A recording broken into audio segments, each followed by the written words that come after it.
Hola, muy buenos días a todos, muy buenas tardes.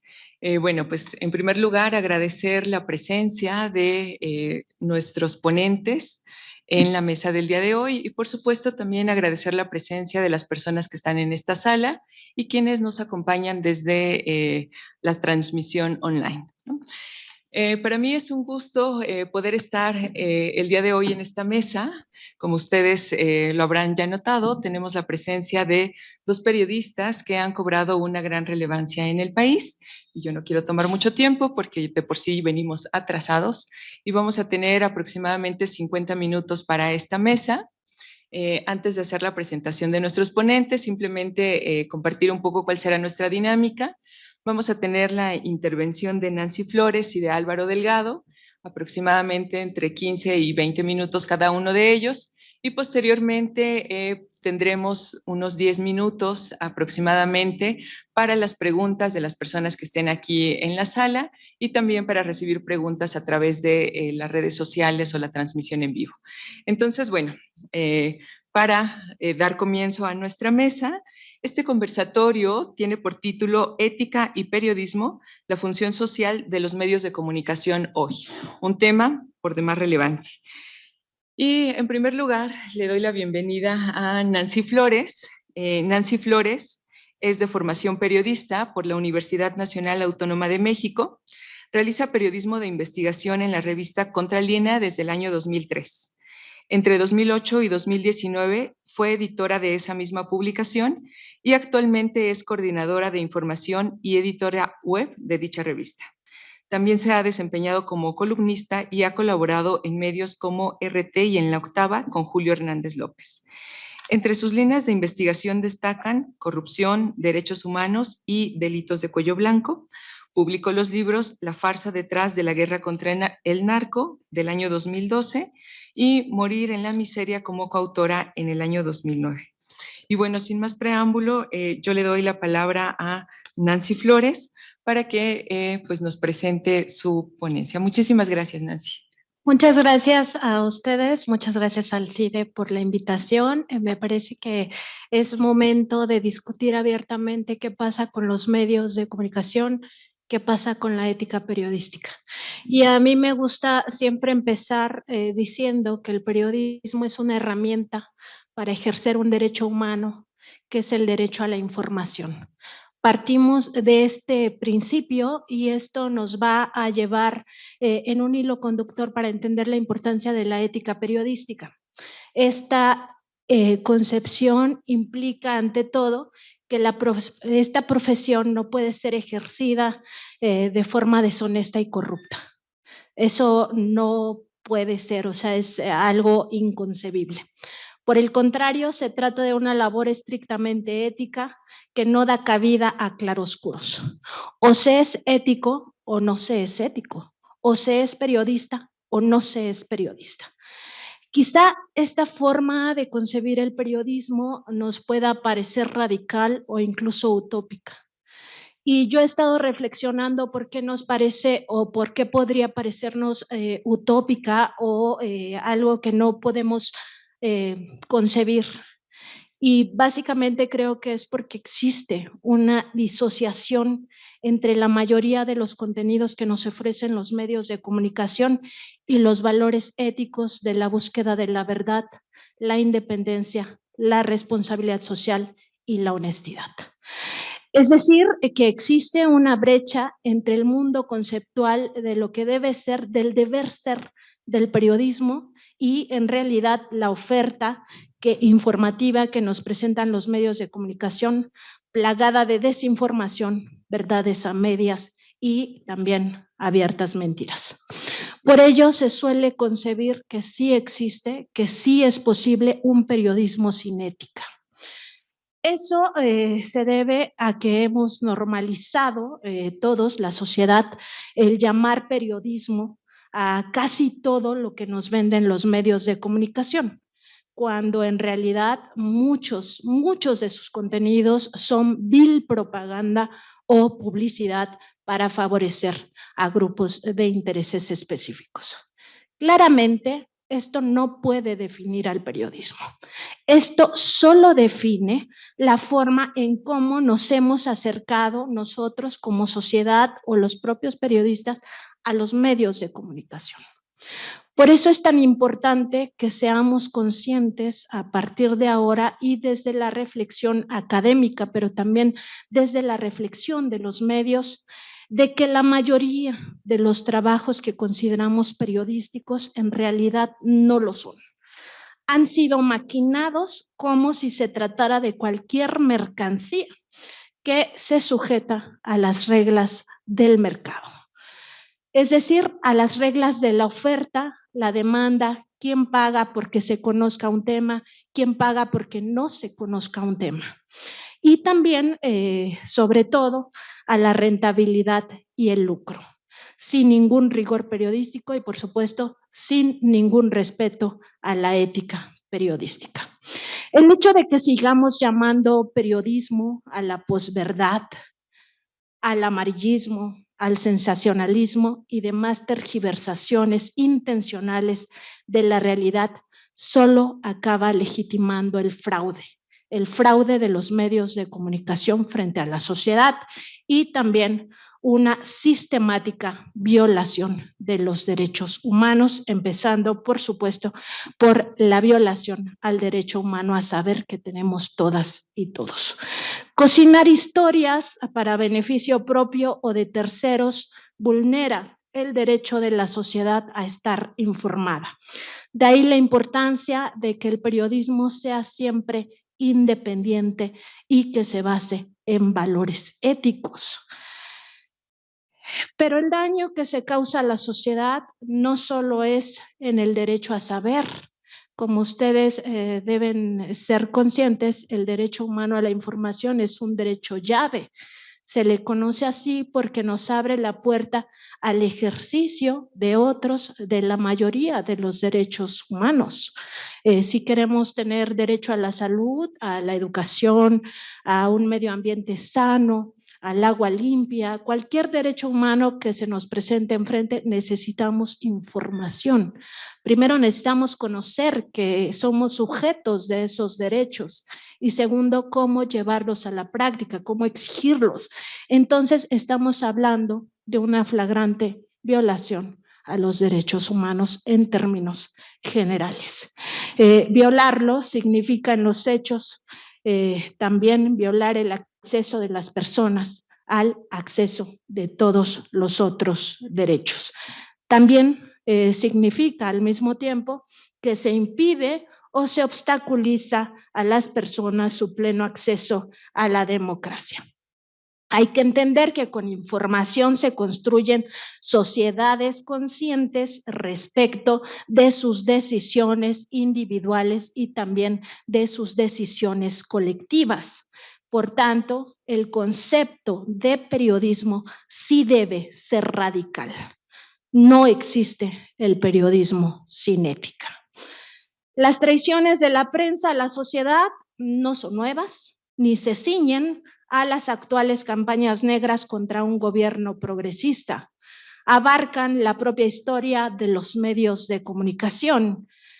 Esos que se asumían como soldados del PRI, que se asumían luego como soldados del PAN y que actualmente siguen asumiéndose como soldados de la oligarquía, soldados de sus propios intereses.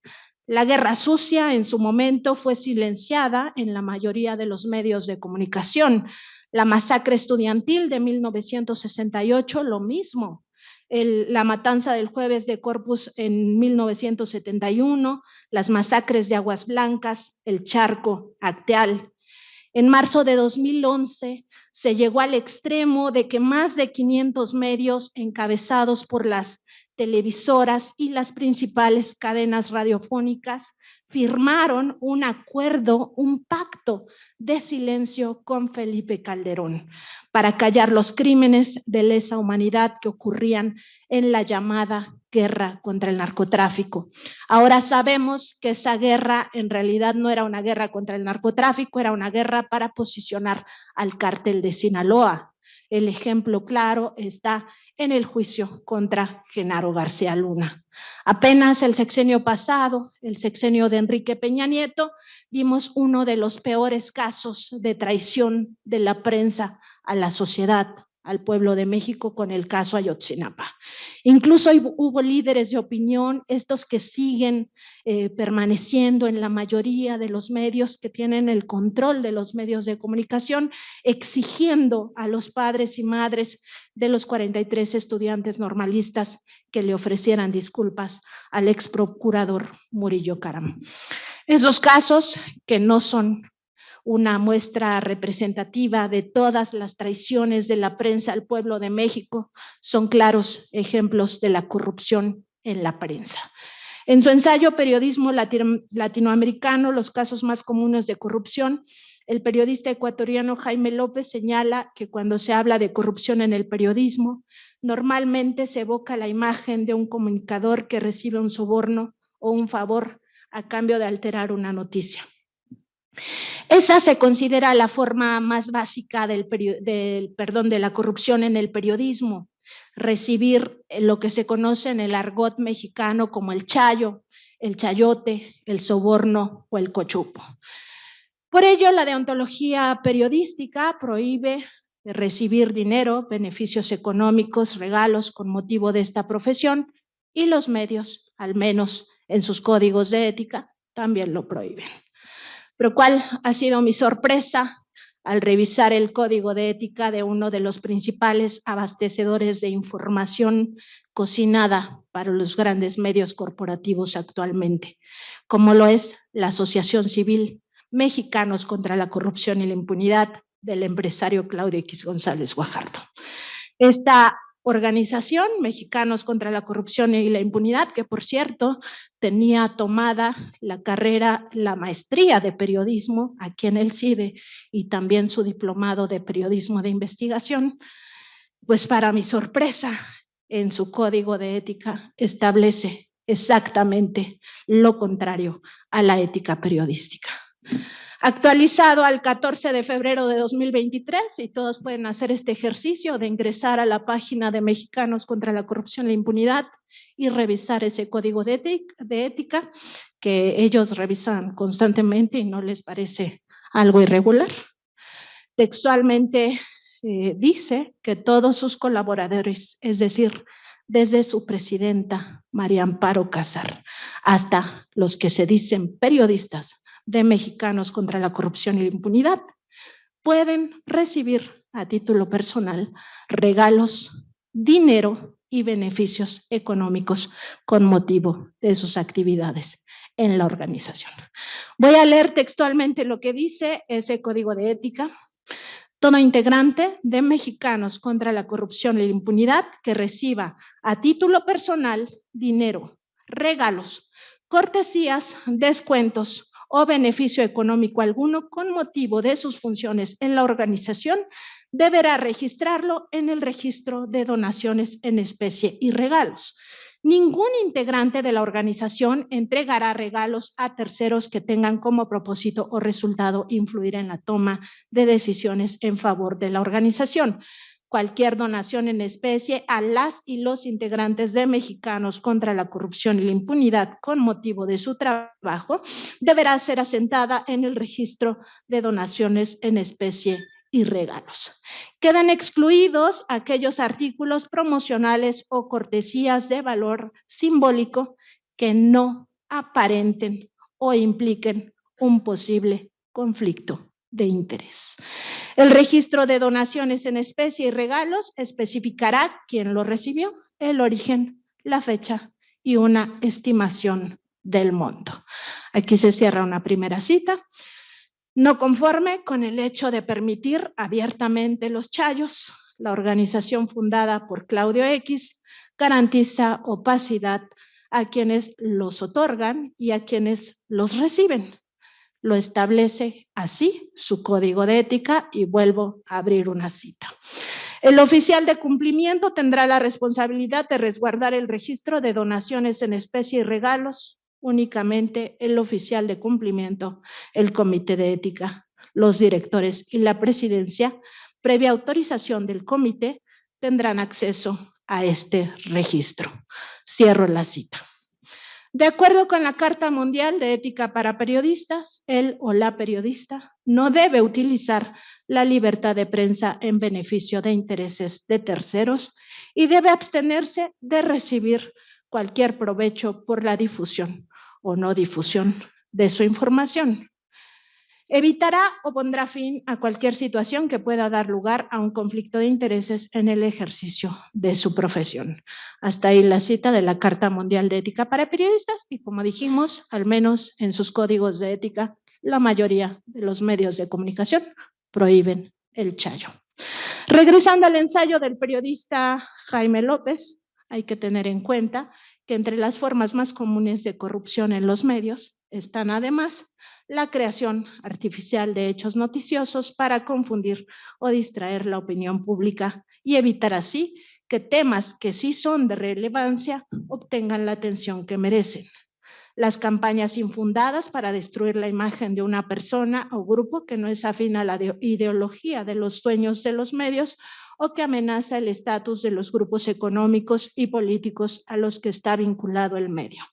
La promoción desproporcionada de candidatos a puestos públicos afines con la orientación política del medio, la presentación descontextualizada de las noticias para distorsionar las conclusiones del público.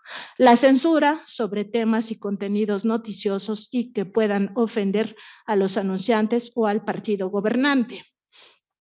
Las tendencias y acciones para monopolizar la propiedad de los medios de comunicación y el control de las frecuencias radioeléctricas y la exclusividad de las fuentes informativas.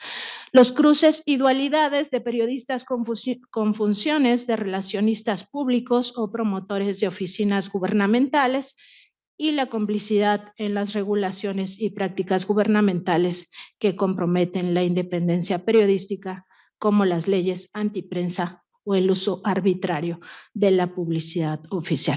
Hasta aquí cierro esta otra cita. Todos los ejemplos que di anteriormente, lo que pasó en la Guerra Sucia, lo que pasó en la Guerra de Calderón, etcétera, son ejemplos de este tipo de corrupción en la prensa. Claramente eso no es periodismo.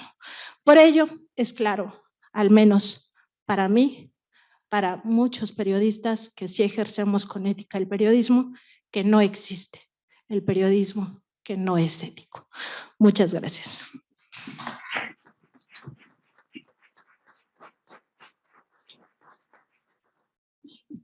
Bueno, pues muchas gracias a Nancy por su interesante intervención. La verdad es que nos pone ejemplos pues bastante particulares que sirven para esta reflexión sobre la ética en el periodismo. Los seguimos invitando a que estén pensando sus preguntas, las escriban también en el chat y vamos a dar paso ahora a la presentación de nuestro invitado en esta sesión, que es el periodista Álvaro Delgado. Él es egresado de periodismo de la Universidad Nacional Autónoma de México, ha colaborado en El Nacional, El Universal y El Financiero. Entre 1995 y 2021, se desempeñó como reportero del semanario Proceso. Actualmente colabora como columnista en el Heraldo de México y con Alejandro Páez Varela conduce el programa Los Periodistas en Sin embargo, que es una plataforma que todos conocemos en YouTube. En 2003 publicó El Yunque, La ultraderecha en el poder. Por esta publicación ganó el Premio Nacional de Periodismo. En 2022 publicó con Alejandro Páez Varela La disputa por México, 2 proyectos frente a frente para 2024. Y bueno, sin más preámbulo, doy la palabra a Álvaro Delgado, perdón. No hay ningún problema. Me quedé pensando en la información sobre mí, columnista del Heraldo. No, ya tiene mucho tiempo que no estoy ahí, pero eso es irrelevante. Yo lo que soy solamente es periodista. Yo no represento a nadie más que a mí mismo. Aquí dice, sin embargo, los periodistas, pues sí, pero antes trabajé casi 27 años en la revista Proceso. Soy un aprendiz permanente, de la actividad informativa y como aprendiz permanente de la actividad informativa, lo que menos me interesa es acumular nombres en el currículum. El periodista lo es por la actividad cotidiana que desempeña y a diario renueva el compromiso con la actividad informativa con un único objetivo, el de investigar, procesar y difundir asuntos de interés público.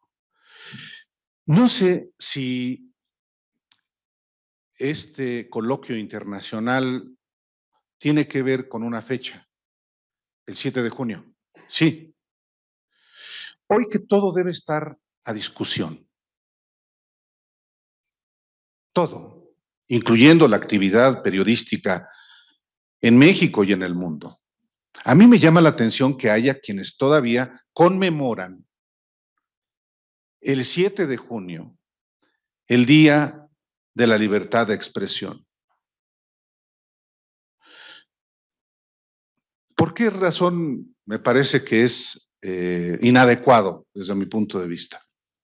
Por el origen mismo de la conmemoración o de la celebración, porque hay quien celebra. ¿Cómo nace el 7 de junio, el Día de la Libertad de Expresión? En una comilona de los propietarios, de los directivos, de los medios de comunicación en México en 1951, ante el presidente de la República de entonces, Miguel Alemán Valdés. ¿Y a qué se reúnen ese 7 de junio de 1951? A darle las gracias, a decirle gracias, señor presidente, por la libertad de expresión. Al poder público, cualquiera que éste sea, no hay que agradecerle lo que la Constitución garantiza. Y la Constitución garantiza desde 1917 el derecho a la libertad de expresión. Desde 1981 incorporó otra parte que también me parece una garantía fundamental, que es el derecho de la sociedad a la información. Pero llamo la atención del 7 de junio, no lo hago como reproche, sencillamente lo hago como un ejercicio didáctico de ubicar el origen de esta conmemoración, que es emblemática de esa relación perversa, de esa relación corrupta entre el poder público y los medios de comunicación. Y de 1951 para acá, cada año, los propietarios y directivos de los medios de comunicación le ofrecían esa comida al presidente de la República, dándole las gracias por dar permiso de ejercer la libertad de expresión. A niveles, en algunas ocasiones, absolutamente serviles. ¿Qué ocurrió, por ejemplo, al año siguiente, a la siguiente conmemoración o a la conmemoración posterior a la matanza del 2 de octubre de 1968? Una autocrítica de la cobertura de los medios que les camotearon a los mexicanos el derecho a saber auténticamente qué pasó ahí, o durante todo el proceso del movimiento estudiantil del 68, del que nace aquella expresión prensa vendida. No hubo ninguna autocrítica. Cumplieron con el deber patriótico porque así lo vieron en aquel momento, a cambio, naturalmente, de recibir contraprestaciones, no solamente por la vía de la publicidad gubernamental, que esa ha sido siempre bicocas, no, concesiones para acumular fortunas en este país. ¿Qué ocurrió con la ceremonia conmemorativa del 7 de junio Día de la Libertad de Expresión en México, posterior al fraude electoral de 1988. Nada. Se renovó, como se renovaba cada año, esa simbiosis entre el poder público y el poder económico y hasta el poder religioso y otros poderes fácticos. El poder mediático no más faltaba que no. Entonces, hago esta observación porque en buena medida, en ese día del 7 de junio de 1951, explica la pudrición, la degradación, la derrota moral del periodismo en México y la traición fundamentalmente a los mexicanos. Y vivimos todavía esto. Vivimos todavía esas formas, esos modos, que a pesar de todo no han terminado de desmontarse. Hubo, con la alternancia del año 2000, una señal que parecía prometedora, pero que muy pronto se corrompió. Y la señal fue que desapareciera el Premio Nacional de Periodismo, que otorgaba el gobierno con base en una ley del Premio Nacional de Periodismo. Y entonces, con dinero público, se le otorgaba un premio a periodistas que un grupo de los mismos decía que deberían recibir ese reconocimiento de manos del presidente de la República. Esa fecha, o ese premio, desapareció por fortuna. Se derogó esa ley para el año de 2001, primer año del gobierno de Vicente Fox, y entonces se creó una organización de universidades, y de un consejo integrado por periodistas para otorgar, para reconocer a sus pares. Ya no con dinero del gobierno, sí con recursos de las instituciones educativas. Y se otorgó como hasta la fecha, un reconocimiento, una escultura del maestro Soriano. Está bien. Cada vez es un premio más poco proclive a la rigor periodístico, pero bueno. Pero proliferan los premios nacionales de periodismo. Cualquier individuo entrega premios nacionales de periodismo. Es que el Club Primera Plana, ¿qué es eso? Una vetusta organización que lo que menos hace es periodismo. La asociación, hay otra, que anualmente entrega premios nacionales de periodismo. Bueno, entrega premios nacionales de periodismo la Fundación Pagés Yergo, que fue director de la revista Siempre y cuya hija es la directora, al mismo tiempo que es política y ha sido diputada del PRI, por ejemplo, y ahorita es activista del INE No Se Toca. Siguen dando ese tipo de premios, casi como estampitas. A mí me parece una aberración que a estas alturas de la historia del país no solamente sigamos conmemorando el 7 de junio, y lo digo, insisto, sin ánimo de criticar, sino para recordar el origen de esta fecha de vergüenza. Y luego que siga habiendo todavía entrega de reconocimientos a periodistas sin serlo. Porque estos premios nacionales de periodismo se entregan a quienes ni siquiera son periodistas, sino impostores. Impostores que han proliferado en los medios de comunicación convencionales y no convencionales. Y voy al punto de lo que tiene que ver con la actividad informativa. El periodismo, en primer lugar, tiene que privilegiar los hechos, los datos. Y después vienen el enjuiciamiento de los hechos, de los datos. Por eso, no lo digo yo, lo dijo un gran periodista colombiano, Darío Restrepo, ética es técnica. La ética parte en periodismo del dominio de la técnica, de dominar los géneros periodísticos informativos en primer lugar y naturalmente también los géneros periodísticos de opinión.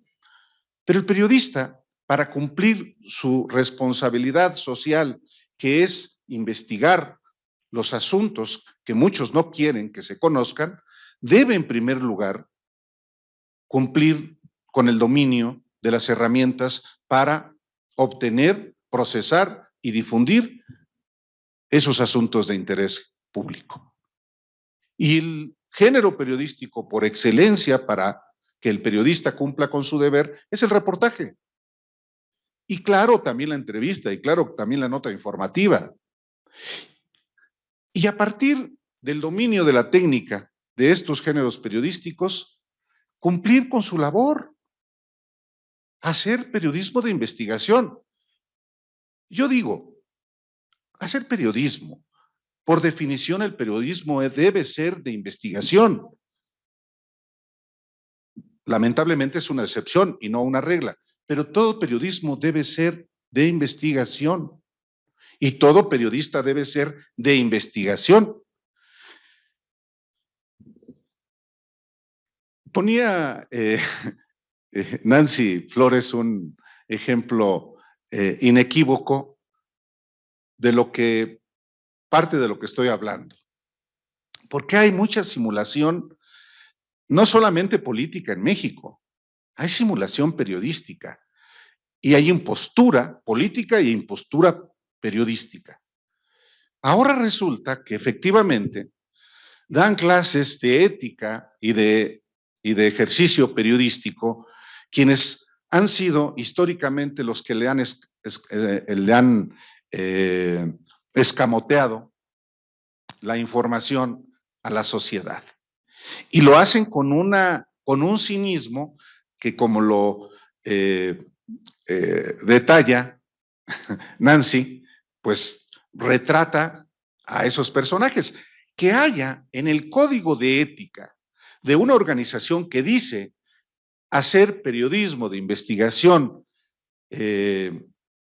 una aceptación de que pueden recibir dinero, regalos, lo que sea, siempre y cuando lo informen a quien corresponda. Es muy, pues es lo mismo, porque finalmente es un acto corrupto, lo que el propio Código de Ética de Mexicanos contra la Corrupción y la Impunidad refiere en cuanto al conflicto de interés. Hay causales para incurrir en conflicto de interés de acuerdo con esta normativa interna de esta organización creada por un magnate, un junior, un personaje que pues ni estudia ni trabaja.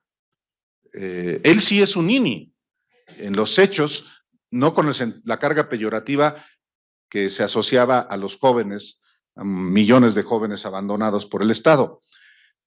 Pero yo mismo le pregunté en algún momento a la propia Mario Amparo Casar, que es, ahora resulta, una maestra del periodismo mundial.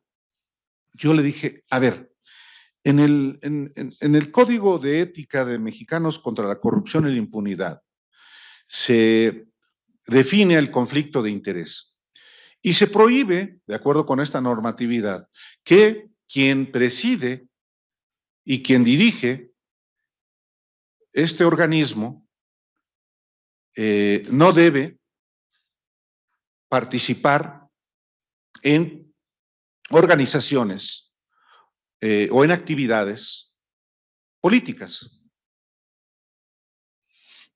¿Cómo entonces se explica que en su residencia de las Lomas de Chapultepec, desde marzo de 2020, el presidente de Mexicanos contra la Corrupción y la Impunidad, Claudio X González, haya reunido a las cúpulas de 4 partidos políticos con registro y uno que estaba buscándolo. Me refiero a México Libre de Felipe Calderón. Allí hay un claro conflicto de interés. Me dijo que no, me respondió que no cuando por escrito. Parte de la simulación y la simulación política que prevalece, insisto, en la política, pero también en los medios de comunicación. Parte de esta simulación tiene que ver con que se ha vuelto moda decir, así con voz engolada, el periodismo debe criticar al poder. Y ahí se volvió como una, pues yo lo digo más que, es una moda. Y claro que el periodismo debe criticar al poder público, al poder constitucional, pero a otro tipo de poderes también, al poder económico, al poder mediático, al poder religioso, al poder criminal, al poder intelectual. Y como parte de lo que a mí me entusiasma, de lo que estamos viviendo particularmente en México, ya sé que es un coloquio internacional, pero en el caso específico de México, lo maravilloso de todo es que todo está en discusión y me temo que va a seguir estando a discusión, con una discusión cada vez más profunda y cada vez más entusiasta, más allá de los ámbitos donde se acostumbraba o donde se solía criticar. Y eso es lo que también a muchos, incluyendo a los medios de comunicación, nos ha movido, me incluyo, o a los que nos dedicamos a esto, porque el escrutinio a que estamos sometidos, periodistas, medios, es, pues sí, para muchos incómodo. Y pienso que en buena medida este escrutinio nos emplaza por las buenas, y si no va a ser por las malas, perdiendo audiencia, por ejemplo, a que nos apartemos de los intereses políticos, económicos, facciosos, en los que los medios en nuestro país han estado vinculados. No va a ser fácil, lo estamos viendo. Hay un aferramiento, efectivamente, a las viejas formas y hay una apuesta a que haya un retorno al pasado, una involución, un retroceso. Yo no lo veo posible, pero hay, y es lo que estamos viviendo hoy en nuestro país, una apuesta por retornar a una relación, a un contubernio que tanto ha dañado a nuestro país, también ha dañado a los medios de comunicación. Concluyo nada más diciendo que la condición indispensable para el ejercicio del periodismo libre es la independencia. Y la independencia no solamente económica, sino la plena independencia política. Y sin la cual, pues el ejercicio libre del periodismo va a estar acotado, aun cuando exista, por supuesto, una identificación con una parte del proyecto de gobierno o cuando exista aún identificación con una parte de las políticas del gobierno. El periodismo puede parecer lugar común, pues es incómodo por definición, pero hay que ejercerlo a cabalidad, y la condición para ejercerlo a cabalidad, desde mi punto de vista, es mantener la distancia con todo tipo de poderes, no solamente los políticos, sino sobre todo los económicos, los mediáticos. Y no me extiendo nada más, solamente agradezco la oportunidad que me dan de poderme dirigir a quienes están aquí presentes en esta sala y a quienes también nos siguen a través de YouTube, y ponerme, como siempre, a sus órdenes. Muchas gracias.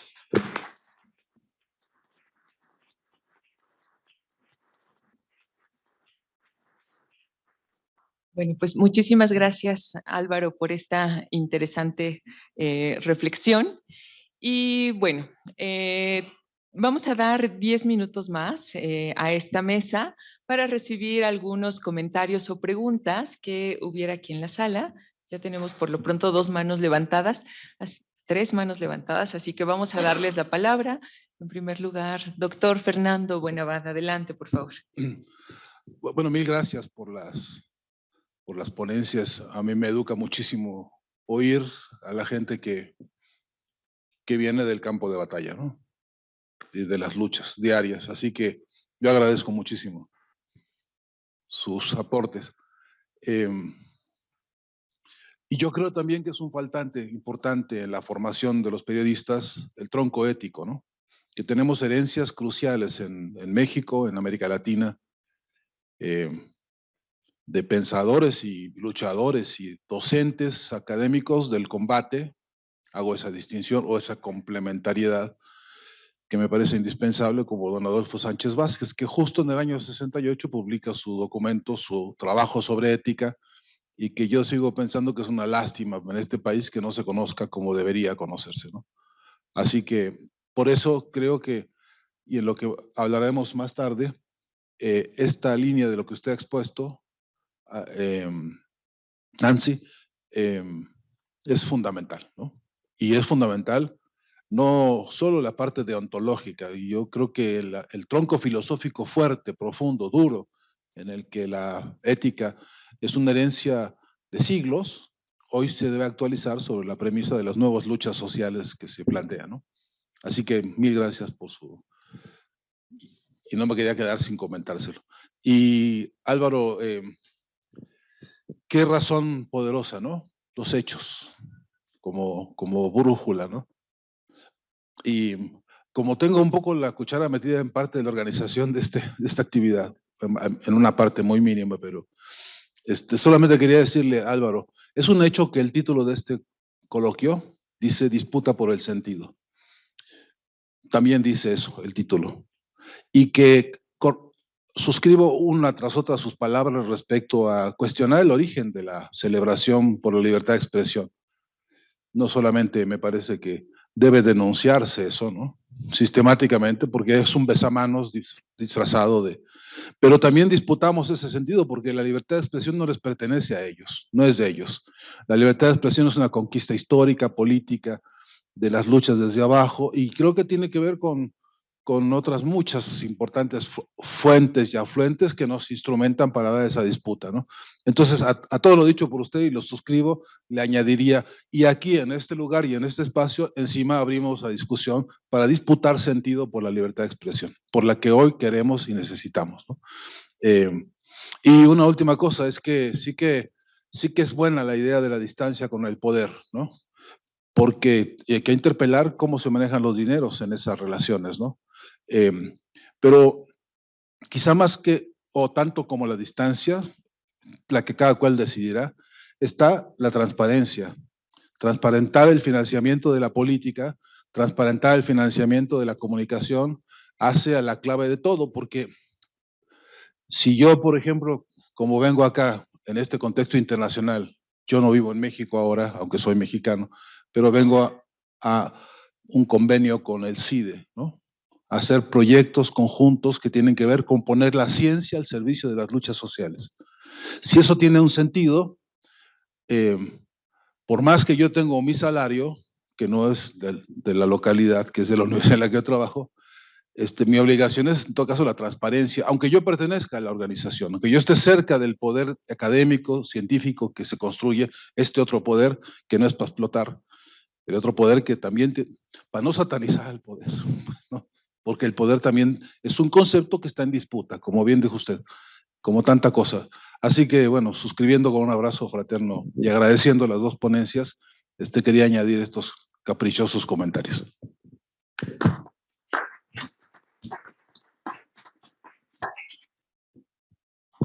Muchas gracias, pues bienvenida Nancy, bienvenido Álvaro, de verdad, un enorme agradecimiento por haber aceptado estar pues en el cierre prácticamente ya de este coloquio.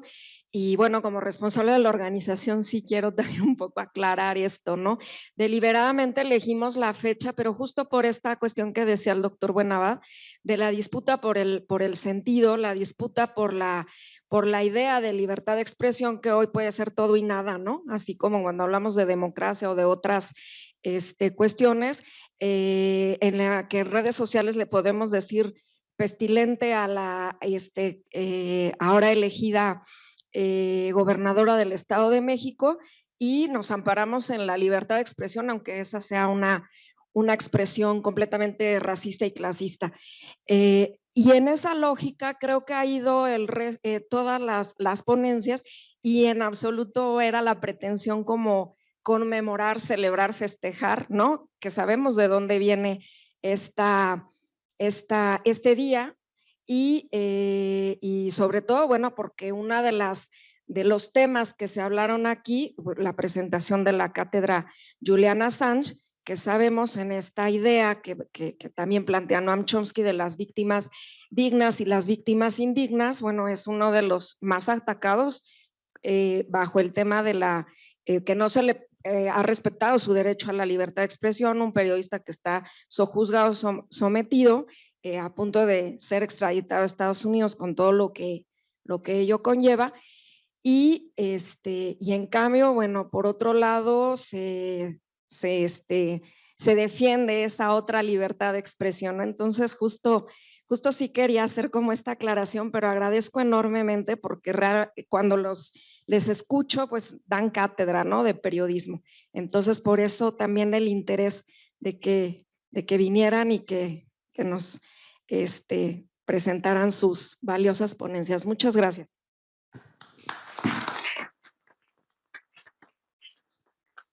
Muy rápidamente, es solo una pregunta para las dos presentaciones. Tiene que ver con el proceso de la mercantilización de la información y cómo la mercantilización de la información durante el neoliberalismo degradó, digamos, esta información que se presenta a la población, de tal manera que la calidad de la información, digamos, ya depende totalmente de los caprichos del mercado, totalmente en el sentido de lo que se venda en el mercado es lo que se informa o se desinforma. Entonces, más que nada me gustaría saber desde su punto de vista, dado que ustedes tienen esta experiencia de haber participado en revistas de mucho nivel, de investigación, etcétera, ¿cómo se puede revertir este proceso de mercantilización de la información?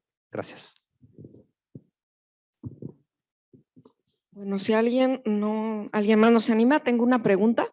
Ahora sí. Richard Kapuczynski, por ejemplo, este periodista que pues, es referente de todas las personas que estudiamos periodismo, habla de para ser buen periodista hay que ser buena persona. Y en ese sentido, Nancy, porque siempre te veo que defiendes de manera muy elocuente el tema de la ética periodística y tal, y también, bueno, siguiendo a Javier Darío Restrepo, que citaba a Álvaro Delgado, ¿cómo introducir, cómo podemos llevar, por ejemplo, a la enseñanza del periodismo en las aulas, ¿no? Que hay muchas universidades, instituciones que tienen las carreras de comunicación y periodismo, el tema de la ética, ¿qué perspectiva podríamos ahí estar introduciendo? Acá el doctor Buenavad citó a Adolfo Sánchez Vázquez, pero ¿cómo hacerle, no? En este mundo como tan individualista, tan ya mercantilizado, ¿no? Que se piensa y que donde la información, claramente una de las crisis del periodismo es esto de que la información es vista ya como mercancía. O sea, ¿cómo podemos hacerle ahí en ese tema? Gracias. Vamos a tomar una pregunta más y después voy a leer una pregunta que tenemos en redes y les damos la palabra a nuestros ponentes. Bueno, pues muchas gracias por las ponencias muy interesantes. Me llama mucho la atención y creo realmente que es muy interesante esta dualidad que planteó Nancy y esta idea de independencia del periodismo de Álvaro Delgado. Mi pregunta sería, en un mundo en el que es incontestable esos argumentos que ustedes han dado, pero en un mundo en que pareciera haber más periodismo, entre comillas, ahora con lo que ustedes han dicho, y relacionado con gente poderosa, con gente de mucho dinero, ¿quién nos va a decir, ya no nada más a los académicos, a los que podemos estar aquí, sino a los que ahora han migrado a ver en TikTok, en YouTube, en las redes sociales las noticias, quién les va a decir qué es periodismo, qué no es periodismo? Creo que hace falta lo que se llama pensamiento crítico para tratar de, sin llegar al academicismo, que cada vez más la gente pueda ver entre lo que es el buen periodismo y lo que no es el periodismo. Suscribo lo que ustedes mencionaron, aunque me parece todavía un poco utópico. Piensen ustedes, por ejemplo, en, corríjanme si estoy equivocado, el Wall Street Journal lo compró Jeff Bezos, y estas compañías como Google, a través del cual ya casi todos nos informamos, pues son grandes empresarios. Entonces, ¿cómo hacer para que las personas puedan ya no meterse en cuestiones de dualidades, sino acercarse más a lo que es realmente el periodismo? Esa sería mi pregunta. Muchas gracias y felicitaciones. Muchas gracias. Ya tenemos otra mano levantada. Ahora sí es la última de los presentes. Muchas gracias, muchas felicidades y me da mucho gusto que nos acompañen aquí en el CIDE. Mi pregunta es en el sentido de un planteamiento que nos hacíamos en términos de las nuevas tecnologías y de la inteligencia artificial, dado que actualmente lo que es ChatGPT, lo que es Google, ya expresa narrativas, donde platicaba con un colega sobre qué pasa si tu narrativa es diferente a la narrativa de ellos. Y dado que el control de los medios de comunicación está dado por un poder superior que establece y determina las narrativas, ¿cómo poder atajar este nuevo futuro en el que una inteligencia artificial va a decir, ok, esto es rojo, esto es verde, esto es buen periodismo, y de qué manera poder contraponer, ¿no? Creo que el escenario para preguntarlo es el más ideal, toda vez que Nancy Flores lleva mucho con la revista Contralínea y creo que es un medio digital que está apuntalando ahí. Y bueno, también felicitar a Álvaro Delgado por su proyecto de los periodistas, que creo que han abierto punta de lanza dentro de la comunicación digital. Y muchas gracias. Bueno, muchas gracias, Mónica. Ya espero sea la última. Nancy, Álvaro, muchas felicidades. Me encantaron las ponencias.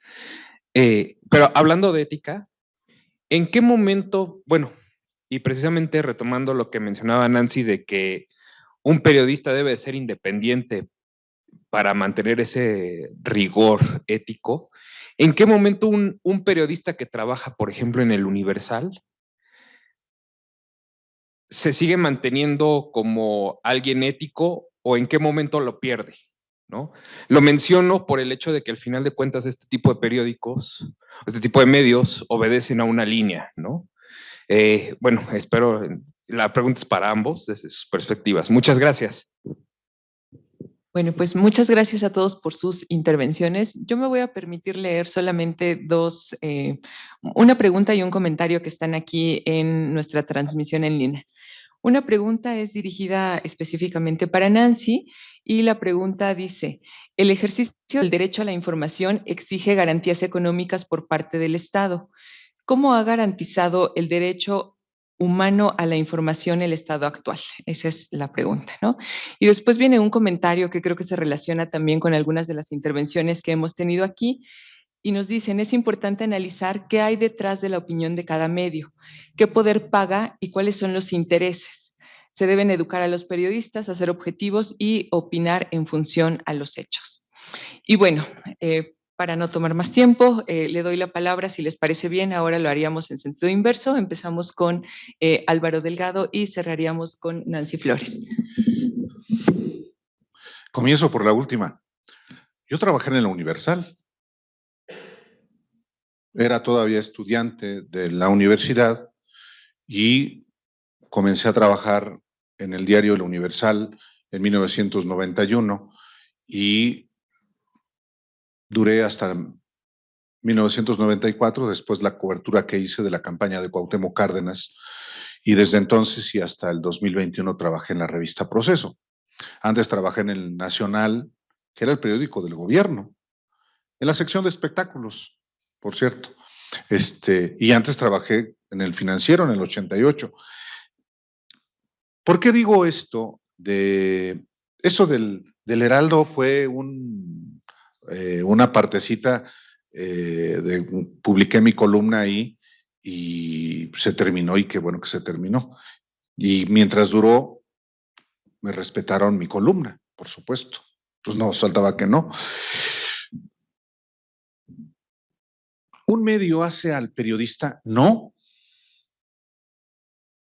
No porque un periodista trabaja en un medio corrupto significa que el periodista es corrupto. Tampoco significa que un medio que no es corrupto no tenga periodistas corruptos. No. Todos los periodistas en nuestro proceso formativo comenzamos a veces trabajando en lugares donde no necesariamente estamos satisfechos, pero es parte del proceso formativo. Y la ética tampoco la da nadie, es intransferible, es parte de un proceso formativo, del proceso educativo. Y tiene que ver mucho, desde mi punto de vista, con el ejemplo. No es solamente leer efectivamente a don Adolfo Sánchez Vázquez, que a mí me tocó leerlo en el Colegio de Ciencias y Humanidades donde estudié en el CCH, una extraordinaria institución educativa creada por la mente de el maestro González Casanova, y que llevó educación a sectores absolutamente excluidos de la educación media superior y luego de la educación superior, como fueron las Escuelas Nacionales de Estudios Profesionales. Por ejemplo, al Estado de México, donde esos gobiernos que el domingo fueron derrotados, no habían tenido el menor interés de llevar educación a los que, expulsados por muchas circunstancias, llegamos a la periferia. Y finalmente tiene que ver pues la ética con este proceso formativo, con los ejemplos. Uno no, hay quienes ven muy peculiarmente su aprendizaje de lo que debe ser el periodismo. Pues todavía hay quien le dice a un periodista corrupto, desprestigiado, vil, como Joaquín López Dóriga, le dice, el teacher. Y lo dicen en serio, colegas. Lo tienen como ejemplo. Eso es real. Y mientras haya quienes vean como ejemplo, porque le dicen teacher no como el apodo, sino como el ejemplo a seguir. Entonces, a mí se me hace absolutamente repudiable, y yo digo, bueno, pues cada quien su teacher. Yo tengo uno que fue mi ejemplo muchos años, que fue Julio Scherer García. Hay quien tiene otros. Hay periodistas que nunca han escrito nada, pero bueno, lo digo por el caso del Universal, por ejemplo, ¿no?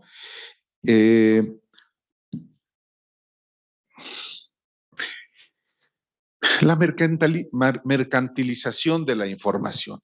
Yo no estoy dotado de herramientas teóricas. Fui muy mal estudiante en la universidad y en la vida. Lo único que soy yo, siempre lo digo, es periodista. Y los procesos comunicativos jamás los asimilé y a estas alturas no creo que me sirva de mucho. Pero lo que yo trato de transmitir de manera particular cuando hablo con jóvenes que han tomado la determinación, que es una determinación no solamente profesional, sino de vida, de dedicarse a la actividad informativa, es abrazarla auténticamente, entusiasmarse con la determinación que han tomado y comprometerse radicalmente. Y eso implica, por supuesto, que prepararse. Alguien decía por ahí hace poco en una universidad, ¿y qué hacemos los estudiantes? Pues estudiar. Estudiar. ¿Qué hacemos cuando el cambio político que hay? Pues estudiar. Leer, leer, leer y leer. Y para de esa manera quizá ellos puedan dar una mejor respuesta a los procesos que hoy nos desafían permanentemente a quienes tenemos una responsabilidad de informar. También tenemos los periodistas y los medios, evidentemente, generar medios viables que permitan, evidentemente, que el modelo de comunicación sea también un modelo de negocio, pues para pagar la nómina. Y eso implica, sin embargo, algo muy simple: comprometerse radicalmente con la verdad. La verdad vende. El periodista que busca la verdad, que investiga y que difunde esa verdad, por supuesto que va a generar lo más preciado para un periodista, que es la credibilidad. Y con él, su medio. Y si el medio tiene credibilidad, hay usuarios en ese medio. Y por tanto, pues legítimamente hay ingresos. Ingresos que también legítimamente se pueden adquirir por otras vías. La publicidad oficial no es sinónimo de chayote. Eso no es verdad. Pero que sea absolutamente transparente. ¿Cuánto y cómo recibes tal cantidad de dinero público? Recibo tanto, lo hago público a los ojos de todos.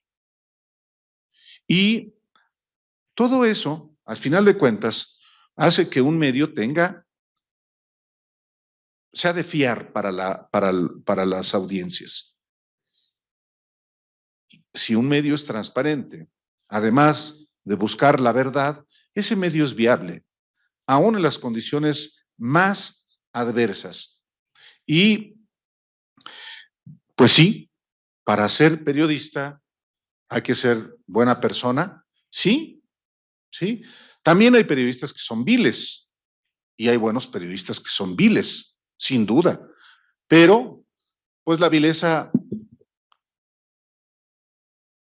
tarde o temprano se manifiesta. ¿De qué modo? Pues con la manipulación, con la mentira, con la corrupción. Y en ese sentido concluyo, ya agarré monte, concluyo nada más decir que en circunstancias como las que vivimos en nuestro país, es de verdad apasionante, entusiasma, por lo menos a mí, que todo, absolutamente todo, esté sujeto a la discusión. Y debe, en el caso de los medios y de los periodistas, haber todavía una discusión todavía mayor, que nadie sea intocable, no solo el poder público, no solamente los poderes privados y de facto, todos, nadie debe ser intocable en un país democrático.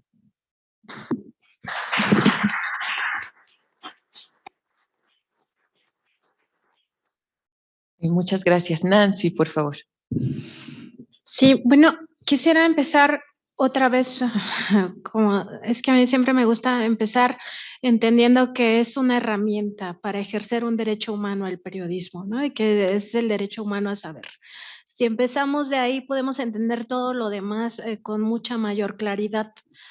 Primero, sí, también entender que los medios de comunicación son corporaciones y que esta discusión de la mercantilización de la información pues viene de mucho tiempo atrás. De hecho, uno de los principales periodistas que dio luz hacia esta revisión a un poder fáctico, como son los propios medios de comunicación, fue precisamente Ryszard Kapuscinski, y también lo ha sido mucho Ignacio Ramonet, ¿no? Que siempre está, pues sí, visibilizando esta circunstancia de que los medios, al ser corporaciones, siempre van a buscar su rentabilidad, y eso sujeta a toda la información al negocio, ¿no? Y el negocio entendido de muchas formas.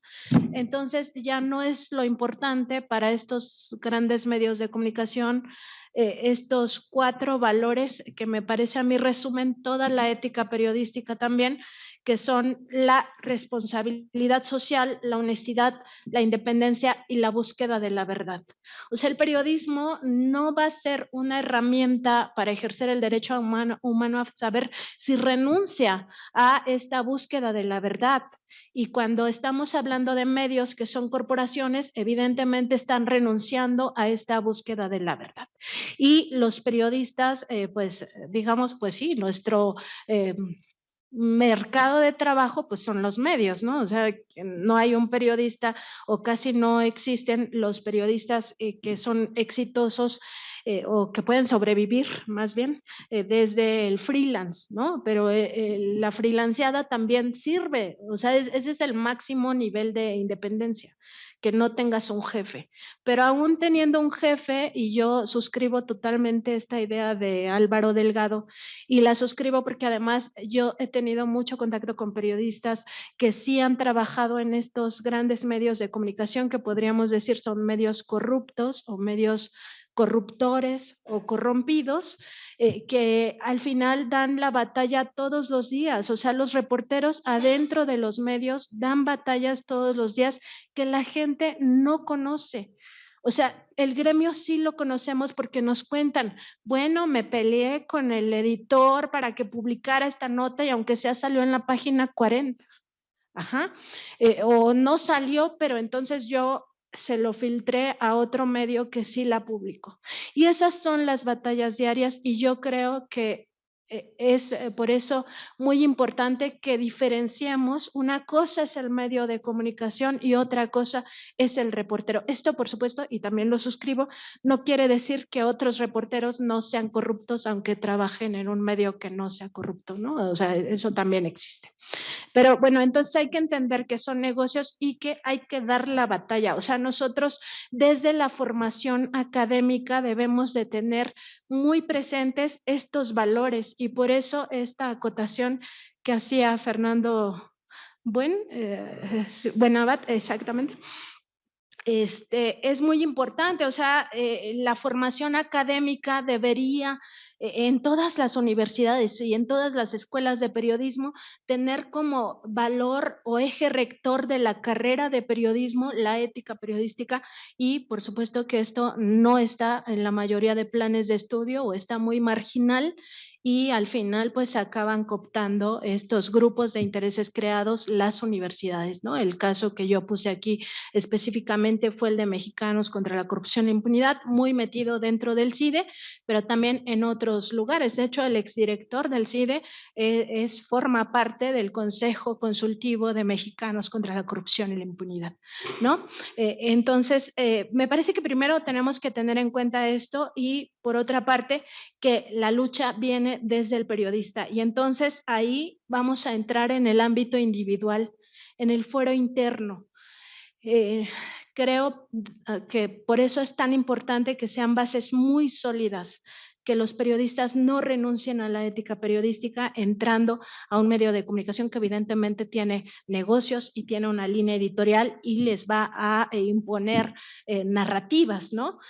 Pero yo también creo que desde el fuero interno podemos decidir, entonces ya no hay condiciones para hacer periodismo, pues no voy a ser periodista. ¿Por qué? Porque entre los 4 valores está la honestidad. Entonces no podemos ser deshonestos ante la sociedad, porque ante todo hacemos un servicio social, porque estamos ejerciendo el derecho de todos. Tenemos una gran responsabilidad con la sociedad. Entonces, si no voy a poder ser independiente o si no voy a poder ejercer mi trabajo en las condiciones mínimas o ya no hay condiciones para luchar y como dé lugar se publique esta o esta otra información o se le dé contexto o no me impongan narrativas, entonces yo honestamente voy a decir, ya no tengo condiciones para ser periodista. Entonces me voy a dedicar a otra cosa, pero no le voy a mentir a la gente. No voy a seguir diciendo que hago una profesión que en realidad estoy traicionando. Me parece que ese es lo fundamental y que eso se debe de aprender desde la escuela y no está pasando. Entonces, yo sí creo que debe de haber una llamada de atención a las escuelas formadoras de periodistas para que en el futuro sea un eje rector la ética periodística. Y esto nos responde la otra pregunta, y aquí yo sí no estoy tan de acuerdo con Álvaro Delgado porque dice que también hay periodistas viles. Y justo eso es lo que yo vine a plantearles, es que está tan normalizado decirle periodismo a todo lo que nos venden los medios de comunicación o a una gran parte de los contenidos que acabamos legitimándolos, dándoles este cariz de que en realidad son periodistas o hacen periodismo cuando en realidad no lo hacen, porque no existe el periodismo sin ética. Entonces no puede haber un buen periodista, o es más radicalmente conceptualizando esta situación, no puede haber periodista sin ética. Y en ese contexto yo sí creo que pues los que se dicen periodistas y son viles en realidad son mercaderes de la información, ¿no? Y también hay que nombrarlos como lo que son y a los medios de comunicación hay que juzgarlos como lo que son, porque no se vale que sigan imponiéndonos narrativas que son totalmente ajenas a la realidad de este concepto de la posverdad, que nos habla de cómo se tergiversa la realidad con fines específicos. Es exactamente lo que hemos vivido durante mucho tiempo. Yo por eso también intentaba hacer como un resumen de la vida de los medios de comunicación en sucesos muy dolorosos para la sociedad mexicana, para el pueblo mexicano, y en todos nos ha traicionado la prensa, la gran prensa. Entonces ya no legitimemos a los medios de comunicación. ¿Quién nos va a decir qué es periodismo y qué no es periodismo? Yo creo que también la sociedad tiene que empezar a reflexionar sobre eso. Y nosotros, quizá desde la academia o desde los propios medios independientes, darle herramientas a la gente para que sea ella. O sea, no tenemos por qué nosotros venir a ser los jueces o los jurados de, ay, tú sí eres periodista y tú no eres periodista. O sea, simplemente el trabajo está ahí. Entonces, empecemos a fiscalizar a esos que, a esas personas que ejercen nuestro derecho a saber. Y de ahí la importancia de que los periodistas estemos abiertos a la fiscalización social. Eso también ya tiene que ocurrir en lo individual y también en lo colectivo.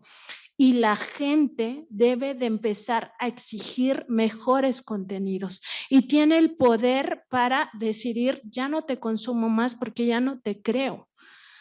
Y yo creo que hemos sido conscientes, lo que pasa es que no ha sido tan difundido, pero esto de que la televisión idiota y las protestas, pues se daban desde hace 20 años, desde la huelga de la Universidad Nacional en 1999, los estudiantes se manifestaban afuera de Televisa, afuera de los grandes periódicos, ¿no? Porque la gente sí sabe que los medios han estado mintiendo sistemáticamente.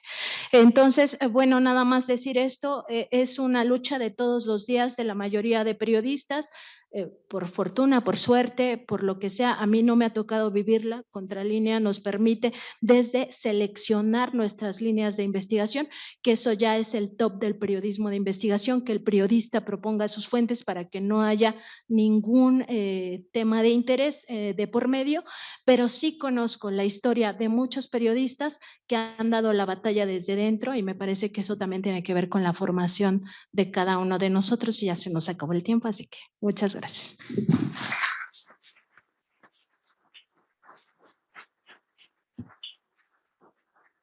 Bueno, pues no nos queda más que agradecer a Nancy y a Álvaro por sus interesantes presentaciones.